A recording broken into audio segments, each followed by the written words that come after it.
शहर लाहौर, जिसे ज़िंदा दिलों का शहर भी कहा जाता है, और ये शहर अपनी खूबसूरती के साथ साथ अपने खानों की वजह से भी मशहूर है। आज की कहानी एक ऐसे शख्स की है जिसको कई मुश्किलात का सामना करना पड़ा, मगर इसके बावजूद इंतज़ार हुसैन ने अपने अदम इरादे और उस ख्वाब को जो उसने बचपन से देखा पूरा किया। अस्सलाम वालेकुम, मेरा नाम इंतज़ार हुसैन है और मैं 22 साल का और मेरा ताल्लुक़ लाहौर से है। मैं तीसरी क्लास से काम कर रहा हूँ और बहुत सी चीज़ें ऐसी थी जो मैंने सोची हुई थी कि जिससे बंदा आगे जा सकता है। वो चीज़ मुझे जो नज़र आई वो ये आई कि अपना काम करने से इंशाल्लाह इंसान कामयाब होता है, और इसी चीज़ को फॉलो करते हुए मैंने अपना काम करने का सोचा। पढ़ाई कंप्लीट की, अपनी 10वीं के पेपर दिए और उसके बाद जो गैप आता थोड़ा सा रिज़ल्ट का, उसके दौरान मैंने अपना काम शुरू कर दिया। ठीक है, अपने पैशन को फॉलो करते हुए मुझे शुरू से ही खाना बनाने का और ये सब काम करने का बड़ा शौक़ है। मैं उनके घर पे भी अम्मी की हेल्प करता था। वो जब मेरा रिज़ल्ट आया, लेकिन बदकिस्मती से मैं पास नहीं कर सका, तो आपको पता है रिश्तेदार और घर वाले सब किस तरह बंदे को तंग करते हैं कि आप पास नहीं हुए, ये हो गया, फला हो गया। तो उस चीज़ से मैं बड़ा फेडअप हो गया और मैंने वो गुस्से में कह दिया मैंने पढ़ना ही नहीं है। और बस ये चीज़ें इनमें थी कि कुछ करना है जिससे कामयाब हूँ, क्योंकि आगे कुछ करने को था नहीं, ना तालीम थी ना कुछ और था।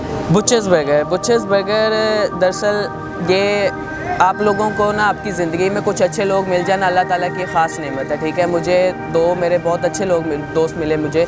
एक मेरा मैनेजर था जो मेरा बहुत अच्छा दोस्त भी है, और एक मेरे और दोस्त हैं। उन्होंने मिलके मुझे कहा कि मैंने उनके साथ आइडिया शेयर किया कि मैंने अपना काम शुरू करना है इस फूड का। तो उन्होंने मेरे साथ मिलके हमने काफ़ी बैठे और हमने ये नाम डिसाइड किया कि कुछ यूनिक होना चाहिए, कुछ डिफरेंट जो मार्केट में ना हो। तो हमने बुचेस बर्गर डिसाइड किया।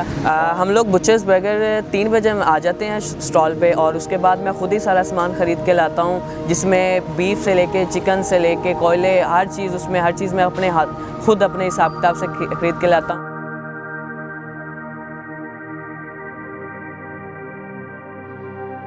मैंने जो स्टार्ट लिया था वो लिया था डिक्सी चिकन से 2016। डिक्सी चिकन इंग्लैंड की चेन थी, वहाँ पे as a crew member kitchen से ही। तो वहाँ पे मैंने तकरीबन 2.5 साल काम किया। उस दौरान काफ़ी कुछ मुझे वहाँ से सीखने को मिला, और उस दौरान 2.5 साल में मैंने गुजरात कंपनी ने मुझे भेजा, वहाँ पे भी काम करके आया, गुजरात, सियालकोट।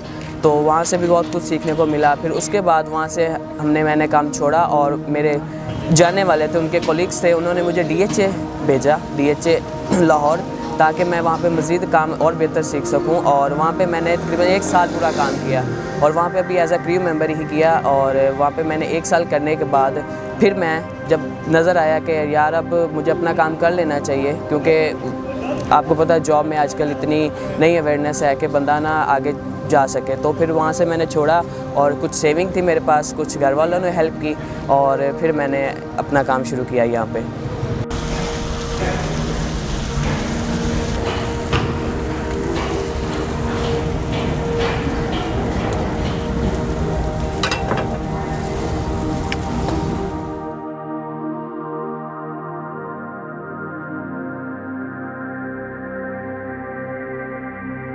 जब मैंने काम शुरू किया था बीच में माशाल्लाह बड़ा अच्छा चल रहा था, लेकिन आपको पता है बिज़नेस में अप एंड डाउन्स आते रहते हैं। तो काम तो मेरा बहुत ज़्यादा बीच में थोड़ा डाउन हो गया था। इवन ये नौबत आ गई थी कि हम लोग प्लान कर रहे थे कि हम लोग इसको ना क्लोज़ कर देते हैं, लेकिन मेरी मदर अल्लाह उनको सेहत तंदुरुस्ती दे, उन्होंने मुझे हौसला दिया कि नहीं बेटा आप अल्लाह ताला का नाम लो, अपनी मेहनत जारी रखो। और मैंने जारी रखी।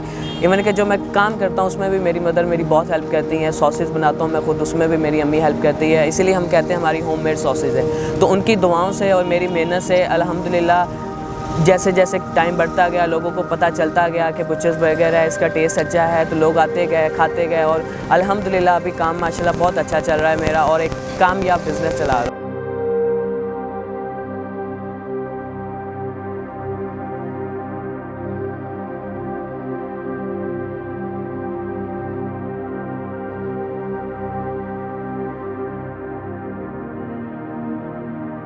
मेरे पास 2 मैसेज हैं, एक पेरेंट्स के लिए है और एक बच्चों के लिए है। जो मैंने चीज़ें फ़ेस की हैं, जो मैंने इनसे सीखा है, वो ये है कि पेरेंट्स का, क्योंकि मैं एक छोटी फैमिली से हूँ, मेरे वालिद साहब मज़दूर हैं और बहुत सी चीज़ें हमें ऐसी फ़ेस करनी पड़ी हैं जिसकी वजह से ना पेरेंट्स जो प्रेशर बच्चों पे डाल देते हैं कि आपने फ़लाँ बच्चा अच्छा पढ़ता है, आप उस तरह नहीं पढ़ते हो, आपने इतने मार्क्स लेके आने हैं, आपने इतना पढ़ना है, ये पढ़ना है। ज़रूरी नहीं है कि आप दूसरे लोग कर रहे हैं वही आप करो। हमेशा अपने बच्चों को वो तरबियत दो जो वो लोग अच्छा कर सकते हैं, ताकि वो जो करना चाहते हैं आप उनको करने दें और उनसे पूछें बेटा आपको इसमें आसानी है, ताकि वो अपने ज़हन से चल सकें। जब उन पे प्रेशर आ जाता है ना तो बच्चा बहुत सी खुशियों से मायूस हो जाता है। हमने ये चीज़ें बहुत सी फेस की हैं, शायद इसी वजह से कि मैं भी नहीं पढ़ सका, क्योंकि ये चीज़ें मेरे ऊपर भी थी कि फ़लाना इतना अच्छा पढ़ता, आप क्यों नहीं अच्छा पढ़ते हो।